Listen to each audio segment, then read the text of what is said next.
Sejam bem-vindos ao primeiro episódio do podcast Amplifica Cidades. Eu sou Karina Costa e hoje iremos dar início a esse projeto, que tem como objetivo ampliar o debate científico. Usaremos essa plataforma para falar sobre a ciência que produzimos, mas também para discutir os achados da área de ciência de dados, epidemiologia, avaliação de impacto e políticas públicas. 2 vezes por mês, traremos convidados especiais para discutir sobre esses assuntos e outros que estejam circulando nas comunidades científicas. Mas calma aí, o Amplifica Cidades veio também para conversar com você que não é cientista. Então, aqui a gente dispensa jargões e cientifiquez, tá? O nosso intuito é amplificar o seu conhecimento sobre ciência.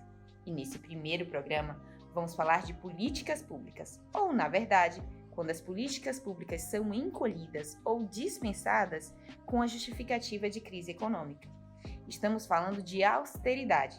A palavra não é comum e os dicionários associam a austero, severo, rígido. Mas o que isso tem a ver com o tema da saúde? Para falar sobre esse tema, trouxemos alguns autores de um dos mais recentes artigos publicados no Cidades, que tem como título Políticas de Austeridade no Brasil podem afetar os desfechos relacionados à violência. O artigo foi publicado na revista Ciência e Saúde Coletiva, na edição de dezembro de 2019. O artigo foi escrito por 4 autores e, para começar, vamos dar as boas-vindas à doutora em Saúde das Populações pela London School of Hygiene and Tropical Medicine, Daiane Machado. Seja bem-vinda, Daiane. Oi, Karina. Ficamos felizes de estarmos aqui e de sermos os primeiros convidados a participar do podcast do Cidades. Muito obrigada pelo convite. Para começar, Daiane, a gente tem que explicar para os ouvintes o que é austeridade, né? E por que esse tema deve ser pesquisado. Então, Karina, em momentos de crise, quando a economia não vai bem, alguns governos acabam adotando medidas de austeridade, que são, na verdade, cortes nos gastos. Ou seja, quando o déficit público é considerado insustentável, o governo, então, implementa a austeridade através do corte de despesas. No caso do Brasil, por exemplo, o início da crise econômica em 2014 levou a uma série de políticas de cortes orçamentários do governo. No entanto, sabemos que os efeitos da austeridade na tentativa de gerenciamento dessa crise afetam desproporcionalmente os mais pobres. Ou seja, você coloca a crise somada aos cortes do governo, com medidas de austeridade, e isso passa batido entre as classes mais altas. No entanto, as classes mais baixas acabam pagando muito caro por isso. E essa sobrecarga nos mais pobres se torna explícita, por exemplo, nos desfechos de saúde, como já foi mostrado na crise econômica da Europa. Mas é só agora que as consequências da austeridade podem ser medidas para os brasileiros. E é exatamente por isso que realizamos esse estudo. É preciso investigar o impacto dessas medidas de austeridade nas populações, porque elas não são simples manejos econômicos, como muitos pensam, mas são também medidas que impactam diretamente na saúde e até na morte das populações. E foi exatamente isso que o nosso estudo mostrou, Karina, que uma associação entre essas medidas de austeridade e um aumento nas taxas de suicídio e homicídio, enquanto houve uma redução nas taxas de óbito por acidente de trânsito, possivelmente por conta da redução da circulação de veículos. Então, voltando à sua pergunta de por que investigar esse tema, imagina que uma decisão do governo lá em Brasília de cortar gastos pode influenciar a forma como o seu conhecido, a sua vizinha ou até familiares seus irão morrer. Seria importante investigar isso? Então, concluindo, se as medidas que o nosso governo vai tomar vai influenciar nas mortes da nossa população, os pesquisadores precisam investigar. E a população precisa ter acesso a essa informação, para que não só a nossa política seja baseada em evidências, mas para que nós, como sujeitos, possamos nos posicionar diante dessas medidas. Muito obrigada, Daiane, pela sua contribuição. A gente consegue enxergar como que medidas e tomadas pelo governo afetam diretamente na vida das pessoas. A gente agora vai falar um pouquinho com a doutora em epidemiologia pela USP, Júlia Pescarin, e ela veio aqui para explicar como que esse estudo foi realizado, como eles mediram esse impacto. Explica para a gente, Júlia. Bom dia, Karina. Obrigada pelo convite para participar desse podcast. Fico muito honrada pelo convite. Como a Daiane explicou, baseamos nossa análise estatística no fato de que entre meados então, de 2014 e início de 2015, a crise no Brasil começou a se agravar. Houve mudanças no governo do país, com uma transição por uma política que priorizou o corte de gastos públicos, entre eles os cortes na saúde. Dessa forma, o ano de 2014 foi utilizado como um ponto de virada, ou um indicador da introdução dessas políticas de austeridade que a Daiane falou. Então, para analisar o efeito da crise, usamos os dados do governo sobre o número de mortes ocorridas no Brasil, ano a ano, entre 2010 e 2017, olhando especificamente para as mortes por homicídio, para o suicídio e a mortalidade por acidentes de trânsito. Medimos se as taxas de mortalidade tinham tendências de redução ou de aumento diferentes até 2014 e após esse ano. Ou seja, dessa forma dividimos o estudo em 2 períodos, um anterior à crise econômica e o outro posterior à crise econômica, ou com a introdução dessa crise econômica.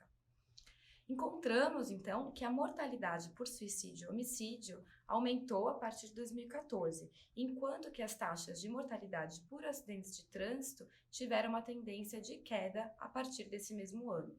Também analisamos especificamente os municípios em cada região do Brasil. Então, região Sul, Sudeste, Centro-Oeste, Norte e Nordeste. E verificamos que as taxas de homicídio na região Norte, por exemplo, tiveram uma tendência maior de aumento que nas demais regiões do país.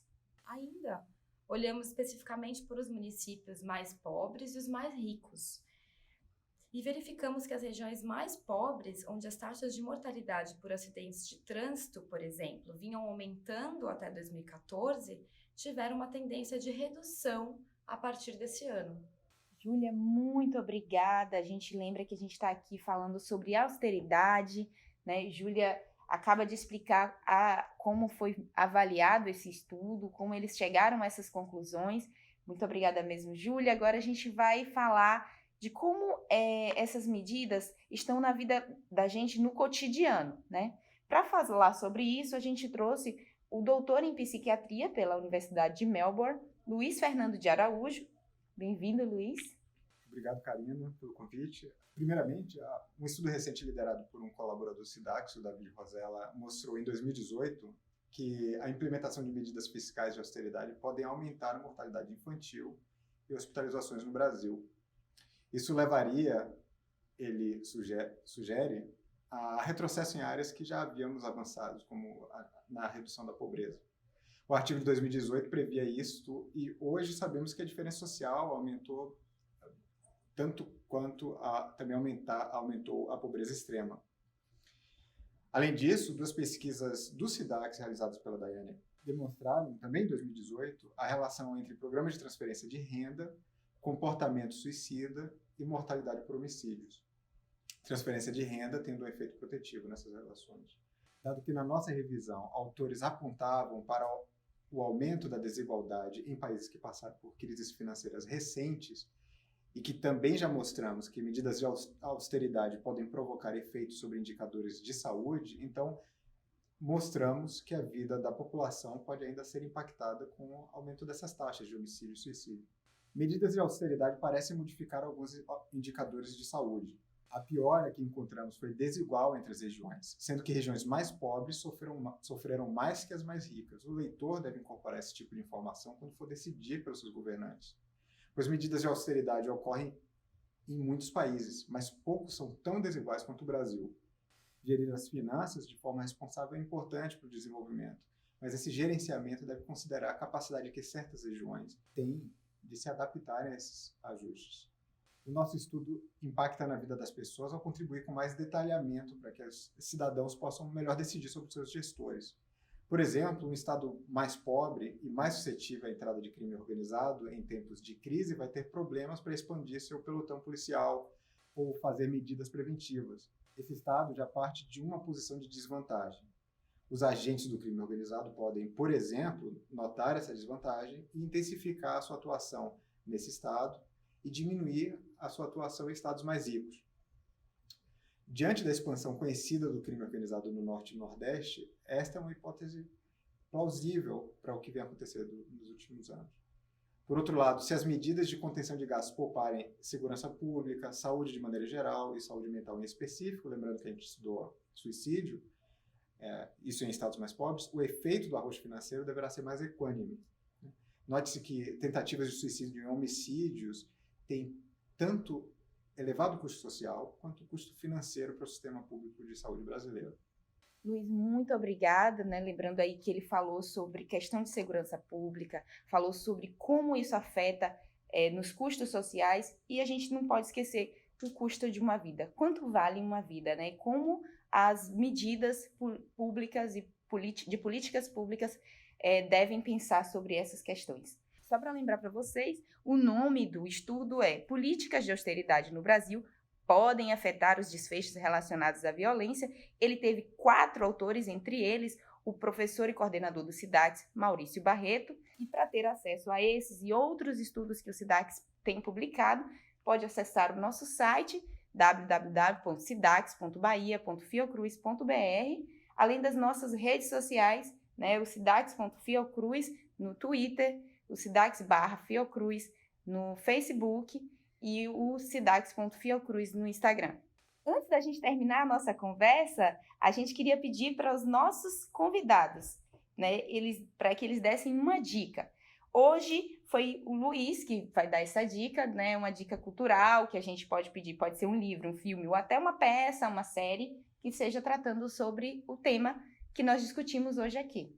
A minha sugestão, Karina, é o filme Eu, Daniel Blake, que é um filme britânico de 2016, que conta a história de um sujeito de 59 anos que acabara de sofrer um infarto cardíaco e precisa, então, ter acesso ao sistema de suporte financeiro do governo britânico. O filme acompanha esse personagem durante o período em que ele precisa se expor à burocracia necessária para acessar esse dinheiro. Esse é um filme que tem tudo a ver com o que a gente está discutindo aqui, porque, como se sabe, a Inglaterra vem fazendo medidas de contenção de gastos no sistema público de saúde. Não é?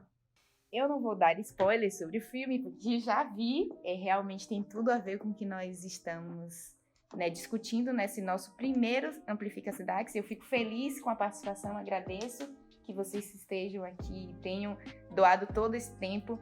O primeiro programa, o programa piloto, nós vamos ao longo do tempo aí sofrer ajustes, mas fiquem ligados no Amplifica SIDAX, a nossa missão aqui é amplificar esse debate, amplificar a ciência. Obrigada, Karina, parabéns no Com. Obrigada, Karina, parabéns ao SIDAX pela iniciativa.